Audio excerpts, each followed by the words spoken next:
মন্ত্ৰী অশোক সিংহল সন্দৰ্ভত থৰব হৈ পৰিছে আইডিএফৰ বিধায়ক ৰফিকুল ইছলাম। ঢেকিয়াজুলিৰ এখন সভাত অশোক সিংহলে মিয়াসকলক তুচ্ছ তাচ্ছিল্য কৰি মন্তব্য কৰাৰ অভিযোগ তুলিছে। সংবিধানৰ নামত শপত খোৱা এজন মন্ত্ৰীয়ে তেনে দায়িত্ব জ্ঞানহীন মন্তব্য কৰাটো দুৰ্ভাগ্যজনক আখ্যা দিছে ৰফিকুল ইছলামে। মন্ত্ৰিত্বৰ পৰা অশোক সিংহলে পদত্যাগ কৰাৰ দাবী জনাইছে বিধায়কগৰাকীয়ে আৰু ইফালে গুৰুজনাৰ সৃষ্টি ভাওনাকো মন্ত্ৰী অশোক সিংহলে অপমান কৰা বুলি মন্তব্য ৰফিকুল ইছলামৰ।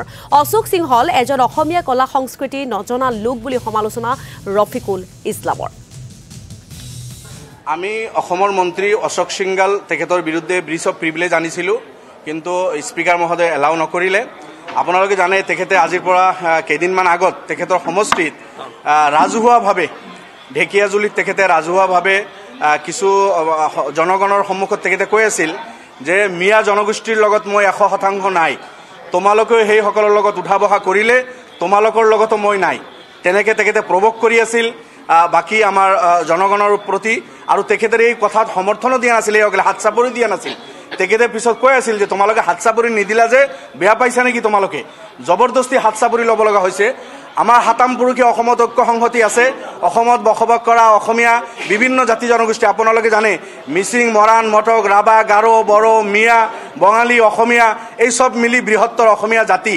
গতিকে অসমীয়া জাতিৰ বিভিন্ন জাতি জনগোষ্ঠীৰ মাজত আমাৰ ঐক্য সংহতি আছে, ভাতৃত্ববোধ আছে।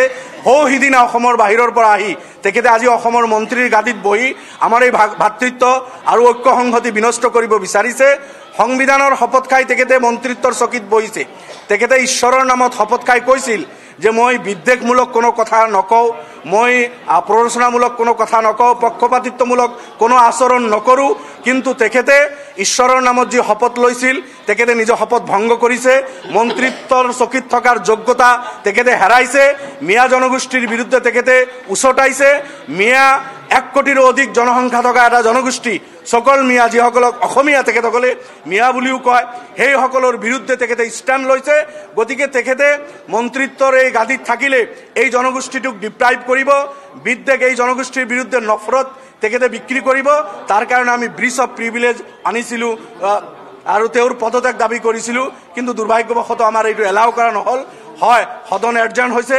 অকল যে এই জনগোষ্ঠীৰ বিৰুদ্ধে নহয়, আজি কেইদিনমান আগত কেইজন অসমীয়া যুৱকে তেখেতে ভাওনাৰ এটা প্ৰগ্ৰামৰ কাৰণে ইনভাইট কৰিব গৈছিল। তাতে তেখেতে কৈছিলে এই ভাওনা চাওনা এইবিলাক কি, এনেকুৱা ধৰণৰ তুচ্ছ তাচ্ছিল্য কৰিছে। আমি আমাৰ গুৰুজনা শংকৰদেৱ তেখেতৰ লগত সম্পৰ্ক থকা এই ভাওনা অসমীয়া জাতীয় জীৱনত সংস্কৃতিৰ এটা অংশ, এই ভাওনাকো তেখেতে তুচ্ছ তাচ্ছিল্য কৰিছে। গতিকে অসমীয়া কলা কৃষ্টি সংস্কৃতি নজনা এইজন মানুহ সিদিনা হাৰিয়ানাৰ পৰা আহি অসমৰ মন্ত্ৰিত্বৰ গাদীত বহি অসমীয়াক অপমান কৰিব, এইটো সহ্য কৰা নহয়। আৰু বিজেপিৰ যিটো শ্লোগান আছিল সবকা সাথ সবকা বিকাশ, এই শ্লোগানৰ বিৰুদ্ধে গৈ তেখেতে অসমৰ 1/3 পপুলেশ্যন থকা এটা জনগোষ্ঠীৰ বিৰুদ্ধে তেখেতে মাত মাতিছে। সেই জনগোষ্ঠীৰ বিৰুদ্ধে তেখেতে থিয় হৈছে। গতিকে তেখেতে ওথ ভংগ কৰাৰ কাৰণে তেখেতে স্বেচ্ছায় ৰিজাইন কৰিব লাগে। ন্যূনতম লাজ থাকিলেও তেখেতে ৰিজাইন কৰিলেহেঁতেন আজি আমাৰ এই ব্ৰিজ অফ প্ৰিভিলেজ অনাৰ পিছত। আমি অপেক্ষা কৰিম।